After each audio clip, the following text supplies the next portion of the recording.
city pop artists in the bunch and one of the pioneers of the sound. Uh, Here's a bit of backstory. Actually, he started out in a kind of rock, surf rock kind of pop band back in the 70s, early 70s. And then later on, they started to create like, I guess, what we would call now like summer pop esque music, Ah. which is like I guess cheery kind of songs, still inspired by like surf rock and like Beach Boys and like this I guess the sound of the time, and a bit of Yep. funk and soul in that, which created the I guess, the city pop flair that we hear today. I see. And that band was called Sugar Babe,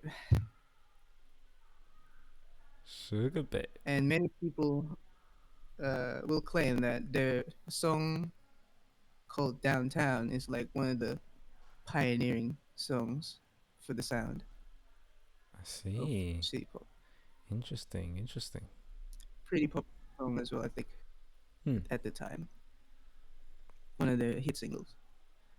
See, whenever I think of like summer pop or surf rock and Beach Boys, it always brings back memories of playing guitar in school. Remember Surfing USA? Were you there for that? Uh, yeah, it was, Can you we play learned on your that guitar song. right now?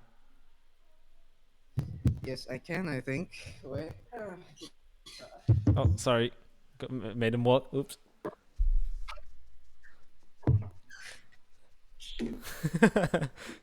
Sorry, made you walk. Let's see. No worries, walking is part of my life. Yes, we What all walk. was Yeah, da, da, da, da, da, da, da. the USA? I think Discord noise What suppression is I suppressing it. Yeah. All right. Da, da, da, da, da, da, da. Yeah. Yes. Surfing. Surfing USA. Oh, oh dear. Ah, I unplugged my headphones. Very Classic. nice. Yes. But yeah. Surf rock, surf pop. Yes. Hmm. So the popular sounds of the time, I guess, post '60s rock and '70s kind of pop songs. Hmm.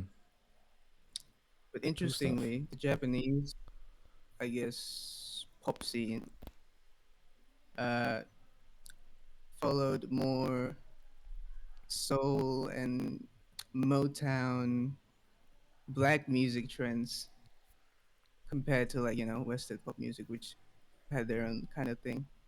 Hmm. So I think from what I've seen as well is just like Japanese musicians uh, really have a deep appreciation towards black music, really black American music, especially Hmm. more specifically.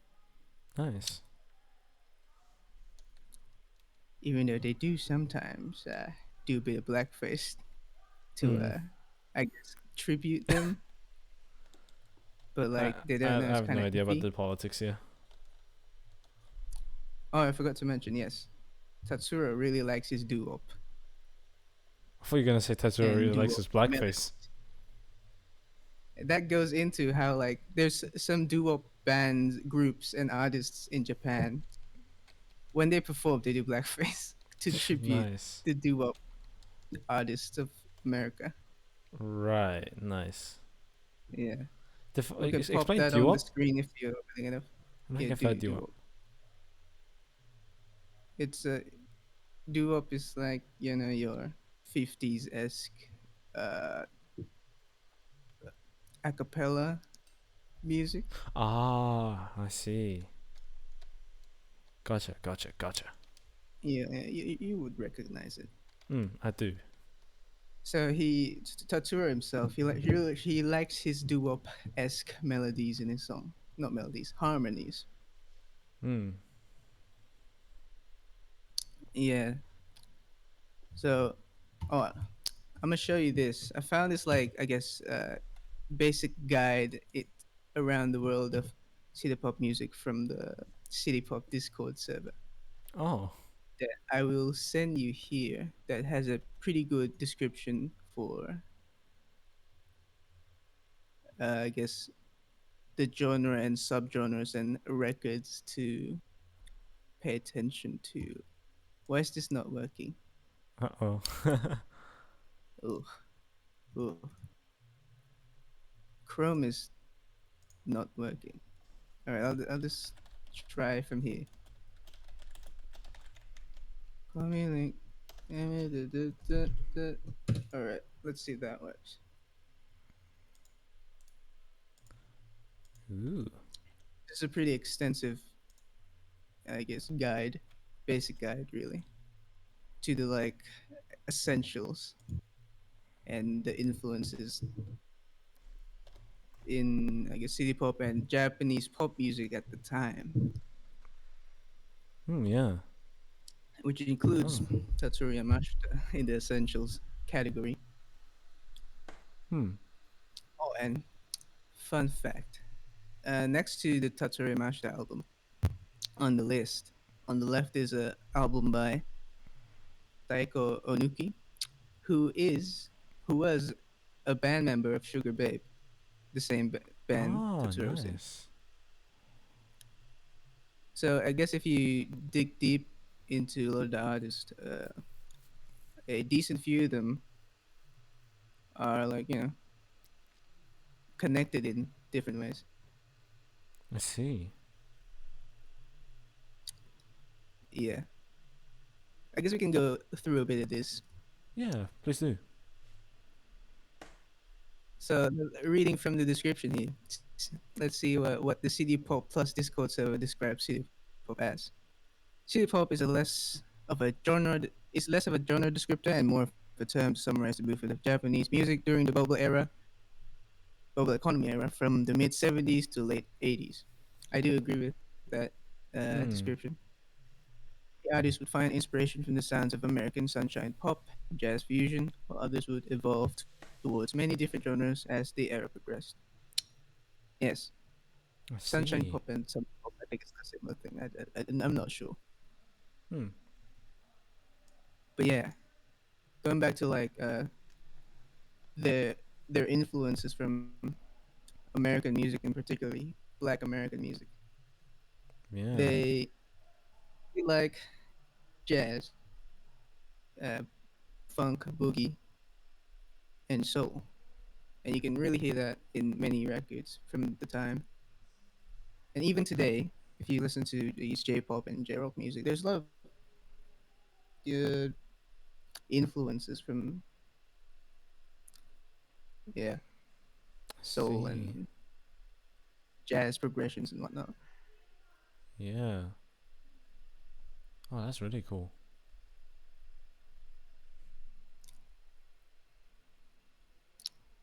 Yes.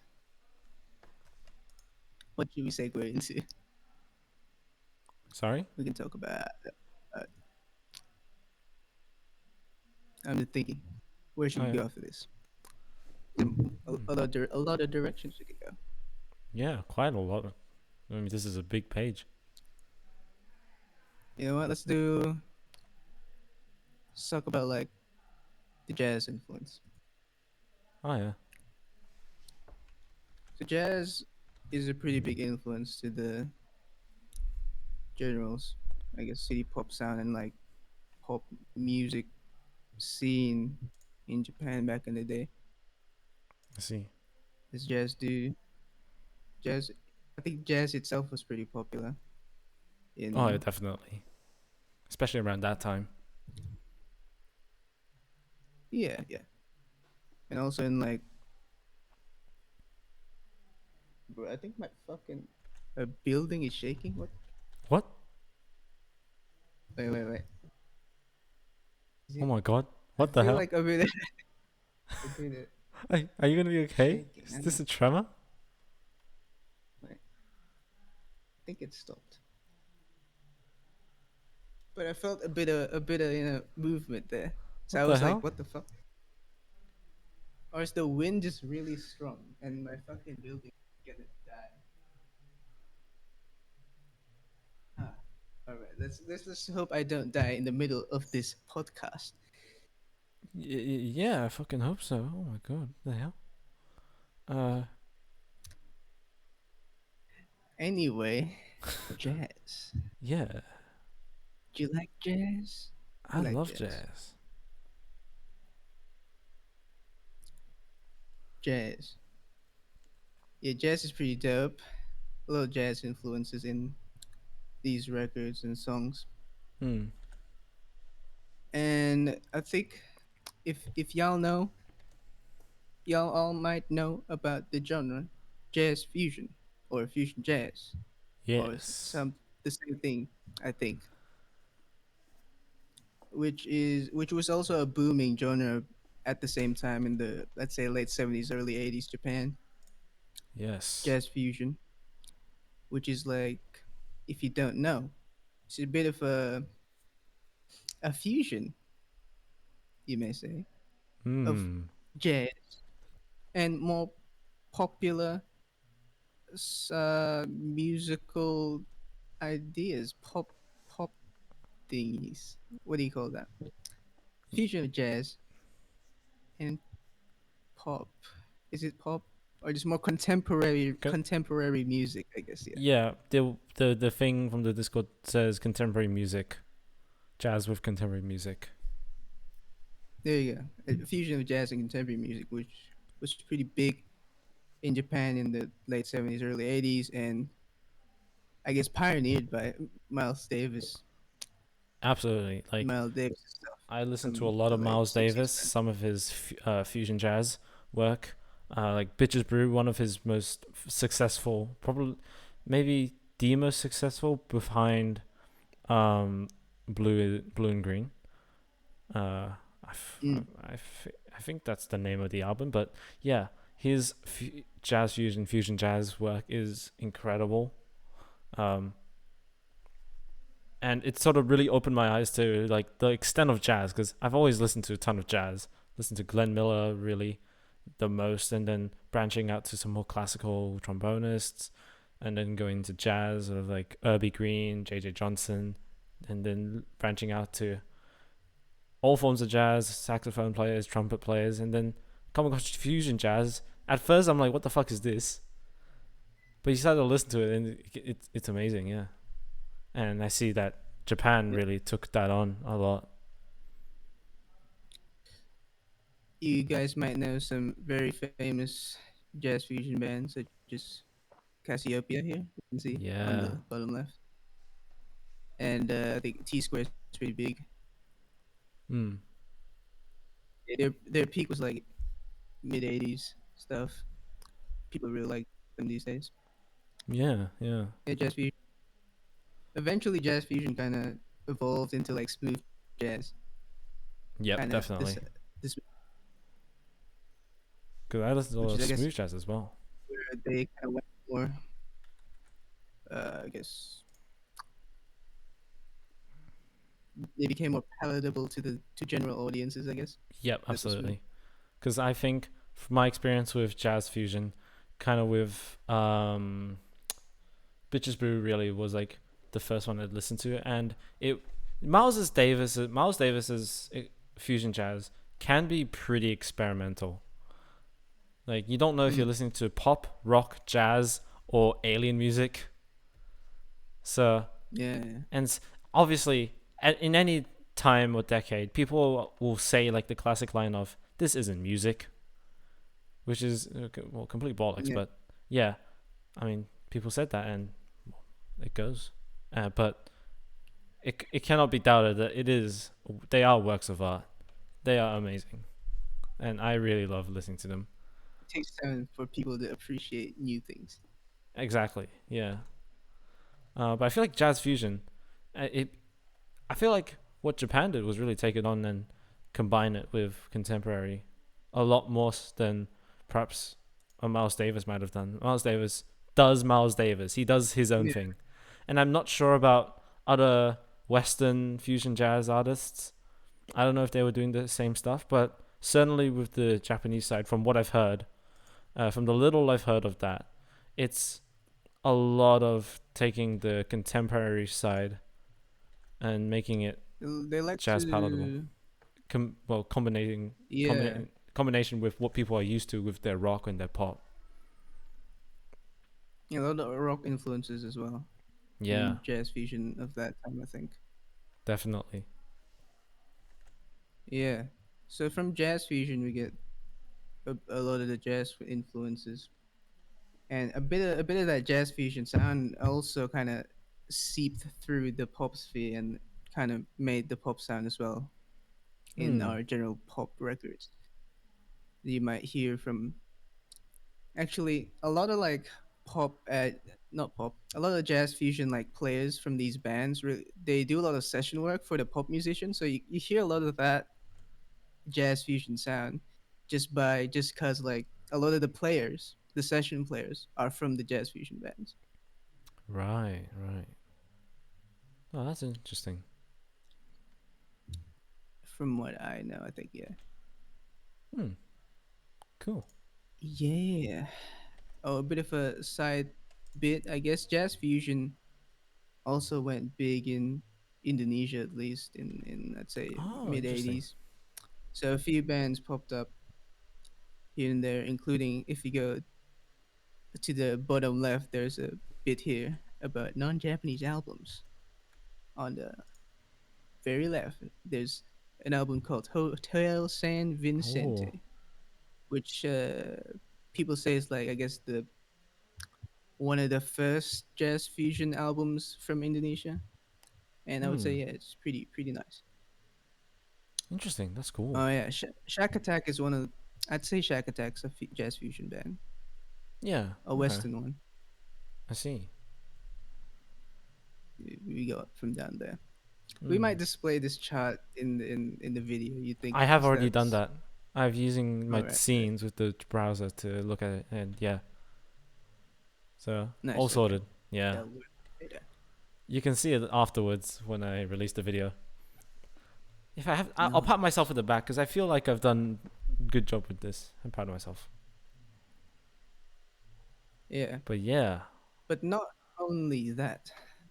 Uh, Pop music at the time was not just jazz and funk.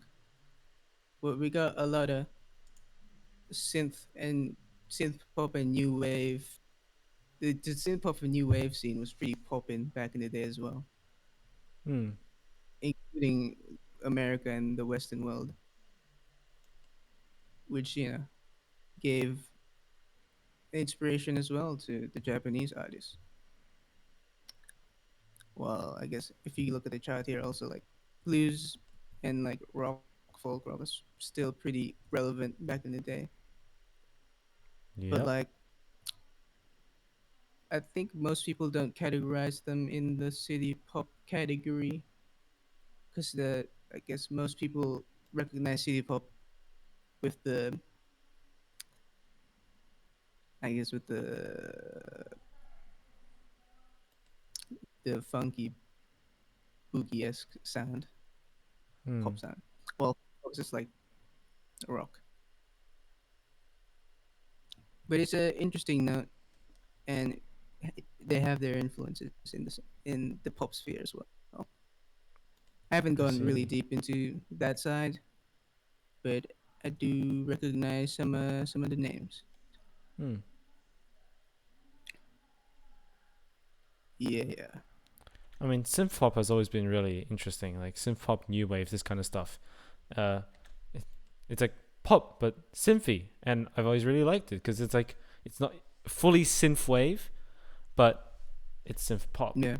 Yeah, and that's always that sort of music genre. I've always felt has been really cool to see and hear. I mean, um, sort of suits my Oh, that's a good palette of segue. what I'm used to. Mm. So like the technological advancements that were happening back in the late '70s, early '80s. That is kind of when the synthesizer became mainstream, I guess, in the musical world. Hmm. And I guess that's what really started a lot of this synth pop and new wave stuff is the Yeah. introduction of synthesizer technology, especially from Japan, as they were the Oh yeah. leading micro chip manufacturer back in the day. Yes, And if absolutely. you guys might know now, a lot of musical electronic brands are from Japan. You know, Boss, Yamaha. Korg, Yamaha. Uh, what's the other one? A bunch of them, really. Yeah, I didn't realize Boss and Korg were Japanese. Yeah, they're Japanese. Oh wow. Okay. Like a lot of pedal manufacturers from Japan. Hmm. I That's mean, really yeah, interesting. and Yeah. keyboard synthesizers are big. Oh yeah, They're all from absolutely. Japan. All from Japan. Yeah. As well. Oh, Boss is owned by Roland, by the way.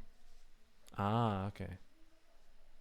Oh yeah, that's right. Yeah, Yeah. so I think they were really the leading force in I say synthesizer technology and I guess musical technological advancements.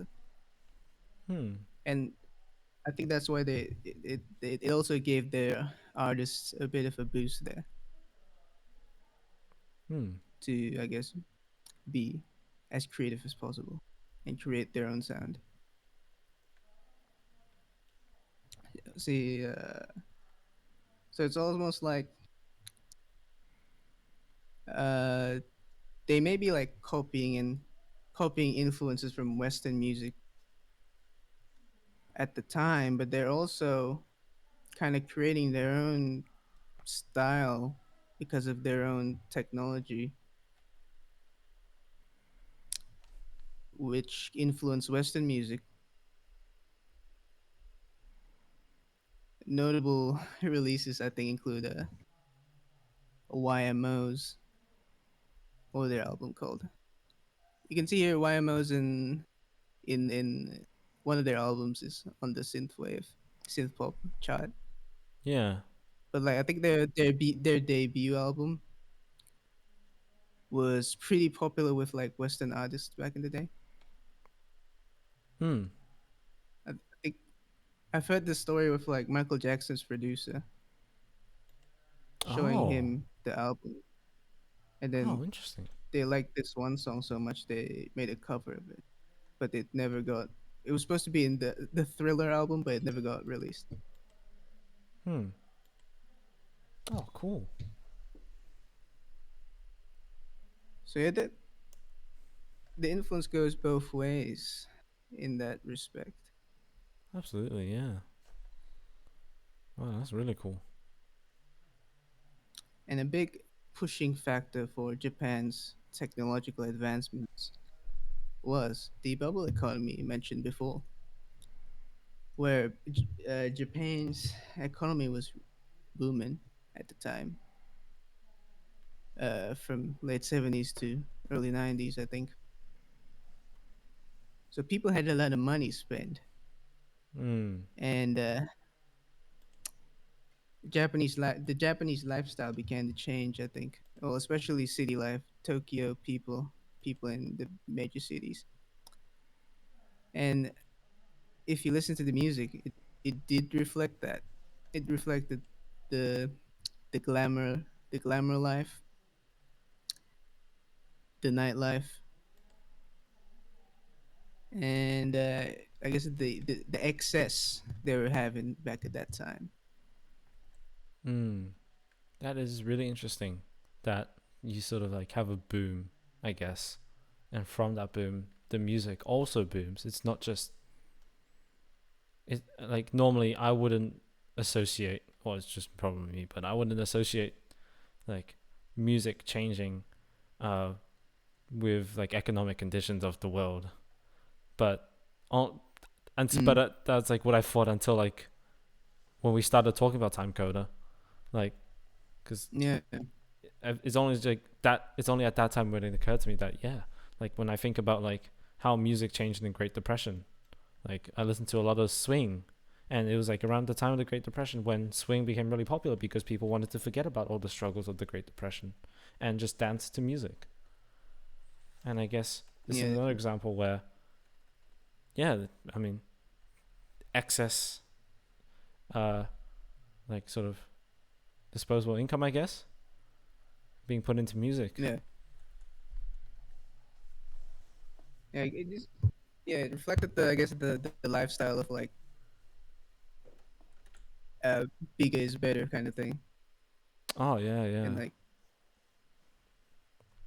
definitely production wise, it is pretty excessive. I'd say like they go all out in in the production of these albums. Hmm. Interesting. Yeah. Going a bit back to the how economics and I guess how people live at the time reflect things. Like if you think about like hip hop became big in like late 80s, early 90s in America at least. Hmm. And I think that's because of like that's when the struggle and the division really became apparent at the time. So a lot at the time, so a lot of hip hop and rappers, they talk about social issues and stuff, right? So people kind of relate to that and really push the genre, I guess. Same thing with the excessive nature and like the bigger is better nature, I guess, of the city pop at the time. People related to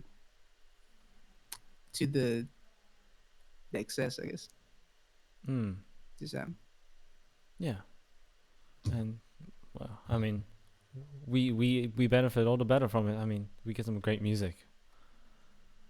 Yeah, a lot of the themes in these songs are just about the nightlife, about having beaches, Yep. You can going definitely see on from the album summer day, covers.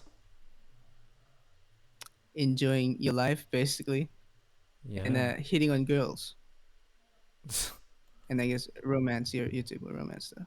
Yeah. But it's Yeah. done a lot of them, but more done in a classy way, Hmm. I'd say. I think city Yay, a pop lot is of very that in classy these when it albums. comes to it. They just got some sass. Well, Yeah. maybe not sass, but it's got some style. Tasteful. Mm-hmm. Yes, sir. Ah, that is really cool. Yes. I guess we'll get into a bit more of this chart. We shall. Idol This. pop. Hmm. It's a bit of a subgenre of the pop music at the time. Y'all know about idols, K-pop idols, J-pop idols.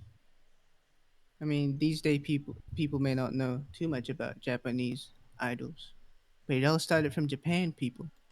It wasn't the Koreans. Hmm. Yeah, idols and idol groups, if I'm not mistaken, really started to get big in the 80s, I'd say, in Japan. And that's Japan is where all the idol culture stuff began. Or I guess idols are made like by record companies, basically, right? They just choose a person and kind of like branded. They create this brand around someone in a way where like the brand is their life. They create like a whole image of someone Yeah. where people would like them and buy their music. Hmm. I think that's how it works. I mean, pretty much, right? You create like the idea of just this one person, uh, and as an idol, really, and people Typically, look up to them, right? attractive people because people like attractive. Hmm. That do be facts. I think a big a selling point of idols and idol culture is like you have a crush on them, kind of thing.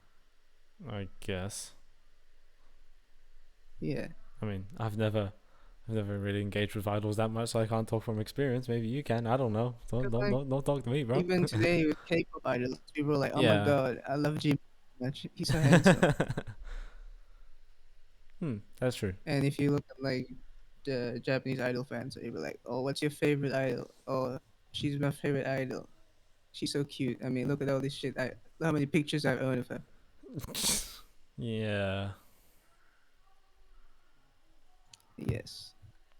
Fun fact: my cousin is a there's this idol group here in Indonesia, which is a sister group to a Japanese idol group called AKB48, and Oh the yeah. Indonesian one is JKT. But he's like a JKT48 stan, bro. His Instagram account is just them, him Nice. photoshopped next to them. Oh, I think they're funny. nice. Do you wanna plug it? Nah, I don't want to dox him, bro. All right. All right. But yeah, standing culture has been here for a long time, people, Mm. especially in Japan. Let's just read through this description here. Idols were talent scouted by agencies, mainly through auditions and performance shows. The trend gradually grew throughout the 70s and exploded in popularity in the 80s. This golden age gave rise to countless new faces in all facets of the entertainment industry, focused heavily on commercial success. The singles and albums often featured renowned artists and songwriters working behind the scenes to achieve the number one spot. So yeah, I guess idols are really just destined or like formulated to be number one commercially. Mm. And I guess that's sort of how it works these days as well with like K-pop and stuff. Like seeing Yeah, like the record labels really try to push for them to be number one. yeah. Like I think we mentioned it a bit in the last podcast. Yeah, but it It all was, started in Japan though. yeah, yeah. Idols, kind of cool. Yeah. The songs are pretty good from the limited amount of idol music I've heard from this time. They're still the same kind of, I guess, sound of your typical pop artist, but idols. Yeah. Hmm. That's really cool. Damn, this makes me want to get back to actually like listening to music. I don't do that these days, but like I used to. Mm. Yeah. Oh, I want to talk about, I guess, the progression of the city pop sound throughout maybe from the late 70s to the early 90s, I guess. Yeah, go on. I guess in the late 70s, going off like Sugar Babe and Taiko Nuki stuff, because that's a lot of what I've listened to. Mm. It's still that in a sunshine pop, summer pop kind of vibe to it. But then in the early 80s, we start to get into a bit of that boogie kind of groove, which Ah. became kind of the foundation for most city pop songs until the I'd say until the late 80s. I Yeah, see. interestingly enough, like from the similarities I've heard and from what I've heard, I think the foundation of city pop, the groove of city pop, is like based around boogie. Hmm. If you listen to like the bass lines and the, I guess the chord changes, a lot of that is influenced from boogie lines. Hmm. Mm. I've like literally done research on boogie before as a genre, so I've like this sort of piques my interest. I'm like, Yeah. Oddly enough, I got into city pop first before I've listened to actual boogie tracks, but then I listened to boogie tracks. I'm like, damn, this also banging. This is then I figured out that yeah, boogie is like the precursor to a lot of city pop like bangers really. I see, I see.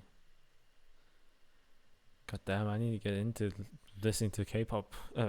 I keep saying K-pop. K-pop. City pop. Yeah.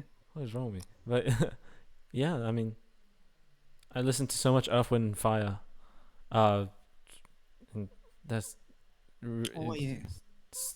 I mean, it's just a Yeah, band they're I've pretty listened to a popular. ton. Like I really like the music. Yeah. back in the 80s. Yeah, that's right. That's At the right. same time, boogie would have been big, like Western boogie. At the same time, they might they they probably were like competing genres. Yeah, probably. Yeah. I mean, I hear a lot of similarities about just drawing on musical influences from each other, even if it's across different oceans. But yeah. Hmm. Another big foundation, I'd say, of the sound is AOR music, or like you know album oriented rock, as they say. But AOR kind of means a lot of things. But like Hmm. bands like Toto, Chicago, and like Steely Ah, Dan, I see. I think there is a lot of influence from their songs as well. I see. I see. I guess music at the time really, but I guess the Japanese really combined them Hmm. into the pop sound for them. Right. Right. While Boogie and Steely Dan and Toto may not necessarily be the sound of pop in the 80s in the Western world, right? Hmm. Yeah, that's So true.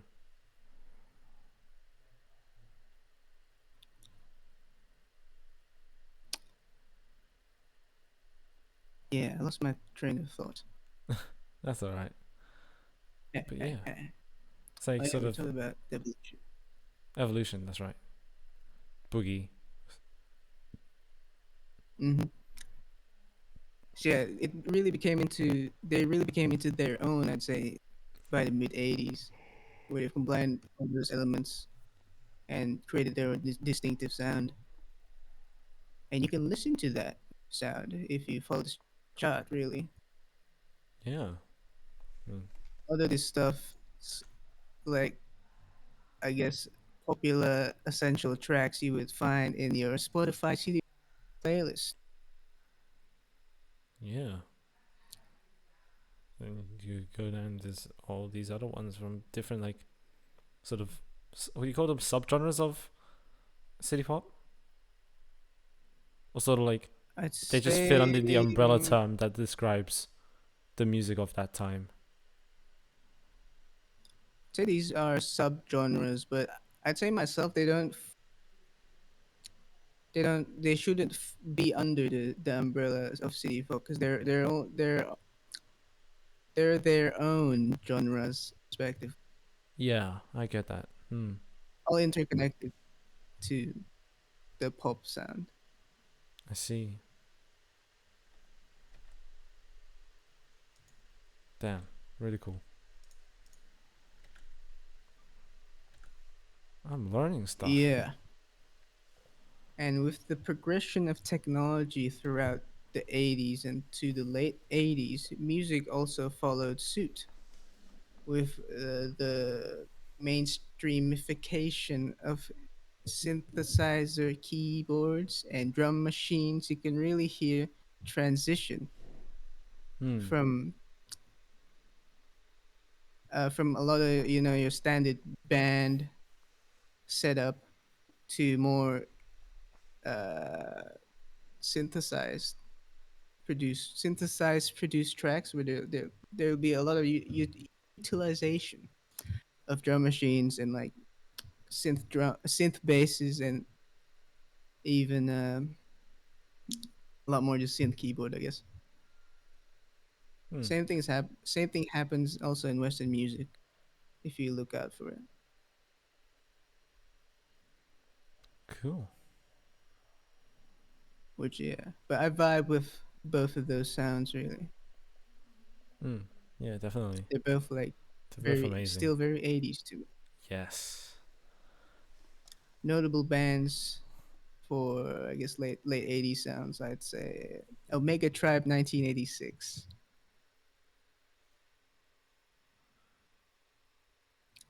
and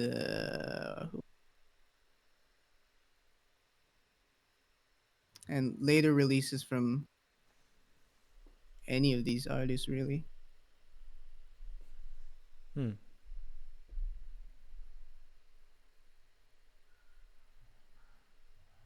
And cool stuff, guys. Some cool stuff.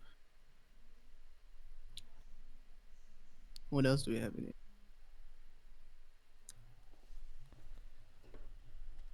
I mean, I feel like we've covered our bases pretty well with the chart, at least. Yeah, how long's the our podcast been going on for? 46 minutes. Where is this in that? I mean, I guess we'll go to the bottom right chart where, let's do it. and with the recent revival of this of city pop being popular music, we also have a lot of modern city pop throwback artists and projects going on these days. Yeah. Even from going as early from the early 2000s, Japanese artists here.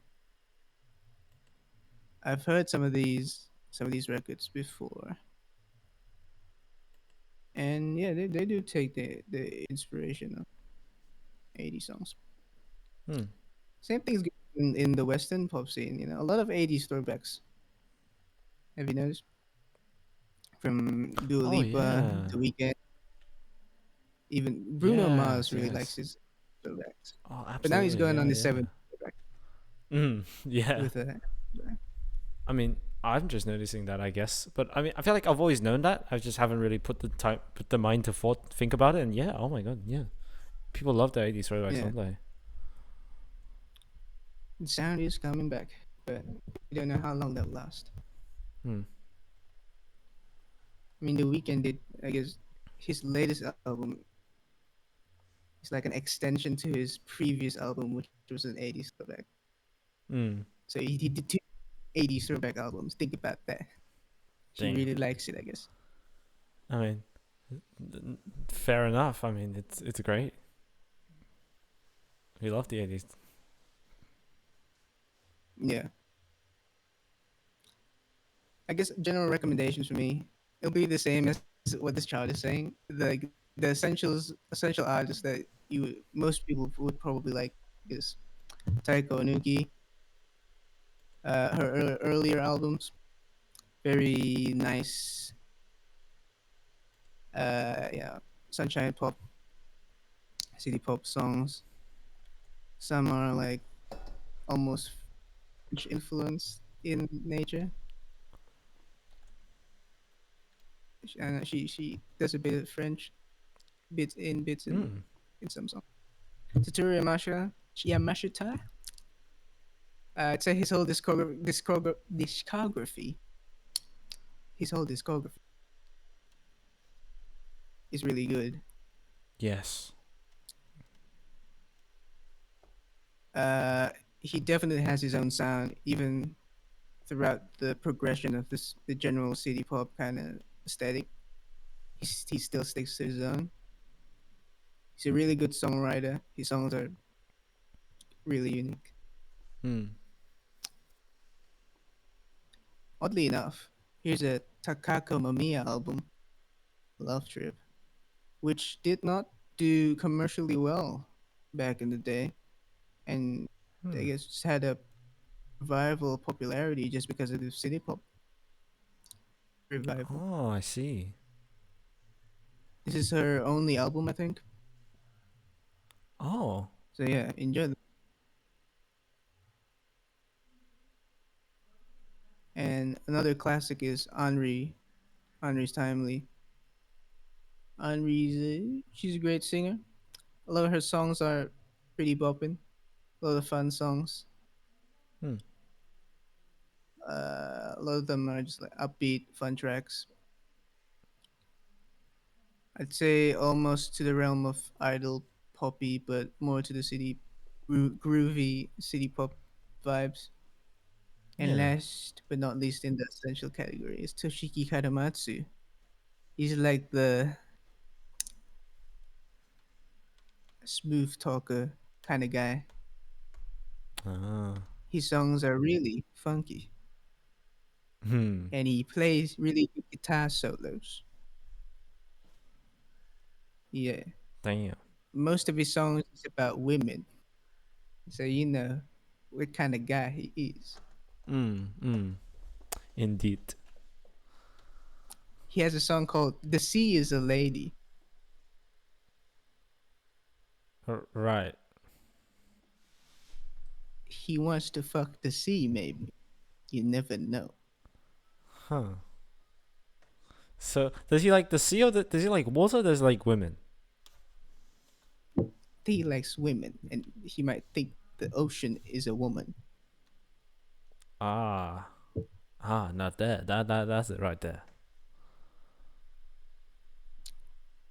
Yeah, great stuff. Hmm. Oh, thing I just remembered. If y'all have heard the new Weekend album and how it's narrated as if the album was a radio Yeah. playlist, that concept has in fact been done before by Japanese city pop artists, specifically Toshiki Haramatsu's album. I forgot what album it was, but I think he started the trend at the time where he got a radio announcer from KIKI Radio, I think that was the name, to basically just like have a radio show going on while playing his songs, and that Hmm. was the album. And with like even like I guess stage interviews and stuff, and like call-ins. It's an experience. Cool. Tutsuri Mashida had his go at that as well. Omega Tribe as well. I think those are the dudes who tried that out. Hmm. Cool stuff. Yeah. Really cool stuff. I remember that was like the one thing you And pointed out to me when you were showing the Tatsuro stuff to me. That one time yeah, we sort of explored. You explored city pop for me. last note. Let's go to the extras non-Japanese albums because Yes. I've listened to a few of these as well. Uh, so yeah, we know the trance and shock attack is more on the jazz fusion side. Evelyn King, a big name in American music. I've listened to this album. It's pretty bopping. Hmm. It is, I'd say like, I guess it would be like one of the pioneering albums for the American. What is that? No, it's not the pop sound, but more like the popular music of the the the groovy side of things Hmm. No, I get it. Yeah, I see. I see. in the 80s. Yeah. But I'm guessing like this album would have been an inspiration for city pop musicians. Definitely. Yeah. I've listened to some Marcos Valle as well because I was like chilling at the beach and I'm like, I want some Brazilian music. So Mm. I go on and this guy was there and his stuff is pretty chill. You know, since it's Brazil, a bit of bossa nova influenced, a bit of jazzy, jazzy pop songs. But yeah, pretty chill album. Nice. And this guy is pretty entertaining to me as he's like trying different juices. Well, I mean, with trying this the Thailand different juices album. from different different cultures and music genres, Yeah, making one big cocktail that is Marcos Valle. Eh? definitely. We have this Taiwanese album that I haven't listened to. So for the Thai brothers and sisters out there, tell us what that sounds like. Hmm. Next up, we have Sheila Majid, Malaysian pop sensation. I think she was one of the most popular Malaysian artists of the time. She was also big in Indonesia, from what I've known. Hmm. I've listened to a lot of her songs. They're really good. Very, she's a really good singer, and yeah, her songs. I guess they may or may not be city pop, Japanese pop influenced. But then again, she recorded this specific album, MOC, in Japan. And that's why if you compare like this album to other Indonesian albums of the time, this album sounds pristine, like recording wise and production wise. It's like top of the line. While Indonesian albums are they had limited recording technologies available. Hmm.